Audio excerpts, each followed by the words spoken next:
A very good morning to all of you. So in today's session we are going to discuss about the report writing, that what is report writing. See research report कहें या report writing कहें तो report आपको लिखनी होती है at the end of the research.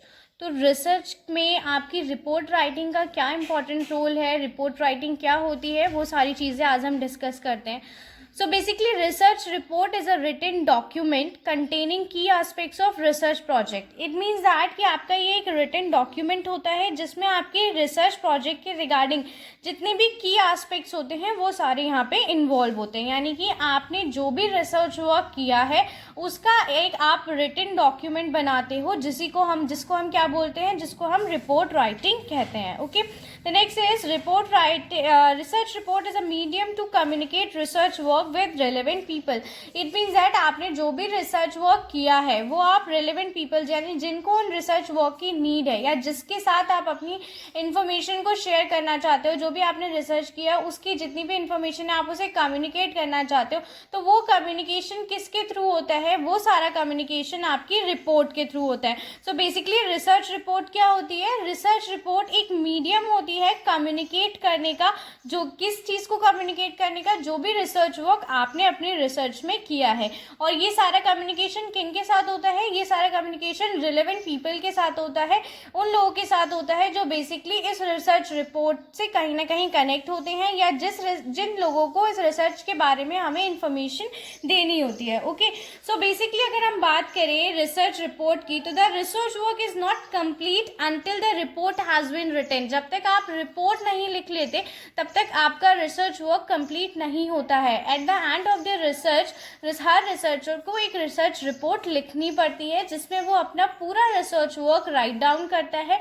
इसीलिए हम इसको एक रिटन डॉक्यूमेंट बोलते हैं, क्योंकि जितना भी रिसर्च में वर्क किया जाता है वो सारा वर्क आपका रिसर्च रिपोर्ट में मेंशन किया जाता है। Okay, the hypothesis and findings of this study are of the little important unless they are communicated to other. It means that basically कि आपकी hypothesis और finding आपने जो भी करा है रिसर्च में वो तब तक आपके लिए वैल्यूएबल नहीं होगी जब तक आप उसको दूसरों के साथ कम्युनिकेट नहीं कर देते। इसलिए दूसरों के साथ कम्युनिकेट करने के लिए, रेलेवेंट पीपल के साथ कम्युनिकेट करने के लिए आपको एक अपने रिसर्च की रिपोर्ट तैयार करनी ही पड़ती है।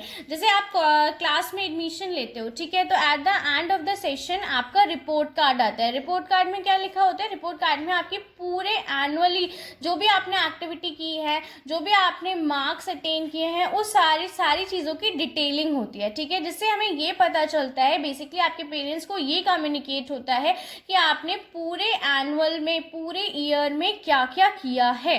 सो सेम वैसे ही यहाँ पे रिसर्च रिपोर्ट होती है, वो आपका रिपोर्ट कार्ड होता है जो आपकी पूरी एक्टिविटीज़ को शो करता है। पूरे साल में आपने कितने मार्क्स लेकर आए, आपने किस किस चीज़ में पार्टिसिपेट किया, आपका क्लास पार्टिसिपेशन कैसा था, आपकी कम्युनिकेशन कैसा था, इन सारी चीज़ों के बारे में उसमें डिस्क्रिप्शन दिया होता है। आपके डिसिप्लिन के रिगार्डिंग डिस्क्रिप्शन दिया होता है। उसी तरह आपकी रिपोर्ट राइटिंग में रिसर्च के रिगार्डिंग जितना भी वर्क हम करते हैं, जितना भी वर्क हम रिसर्च में बेसिकली हमने किया होता है, उन सारे रिसर्च वर्क की डिटेलिंग आपकी किस में गिवन होती है? रिसर्च रिपोर्ट में गिवन होती है कि टोटली रिसर्चर ने क्या क्या किया, किस चीज़ पर रिसर्च की, बेसिक ऑब्जेक्टिव्स क्या थे उसके रिसर्च करने के, एंड रिसर्च करने के बाद उसने क्या फाइंड आउट किया। ये सारी चीज़ें आपकी रिसर्च रिपोर्ट में गिवन होती हैं। So basically it's a medium to communicate research work with relevant people. यानी कि ये आपका एक मीडियम है कम्युनिकेशन का, रिसर्च के वर्क को कम्युनिकेट करने का, किसके साथ? With the relevant people. Okay, the next is a research document that communicate the objective. यानी कि रिसर्च रिपोर्ट आपकी क्या कम्युनिकेट करती है? Objective of research, hypothesis of research, methodology of research, findings, limitation, suggestions and recommendation. यानी कि आपके जो भी आपकी हाइपोथेसिस है, जो भी आपने मेथडोलॉजी बनाई है, जो भी फाइंडिंग्स रही हैं, लिमिटेशंस रही हैं, रिकमेंडेशन रही हैं, वो सारी चीज़ें आपकी किस में गिवन होती हैं? वो सारी चीज़ें आपकी रिपोर्ट में गिवन होती हैं। Okay, so research report is nothing, is just a written document जिसमें आपकी रिसर्च वर्क की पूरी डिटेलिंग दी जाती है। ओके, सो आई थिंक आपको यहाँ पे रिसर्च का जो बेसिक, रिसर्च रिपोर्ट का बेसिक मीनिंग है वो चीज़ें समझ में आई होंगी।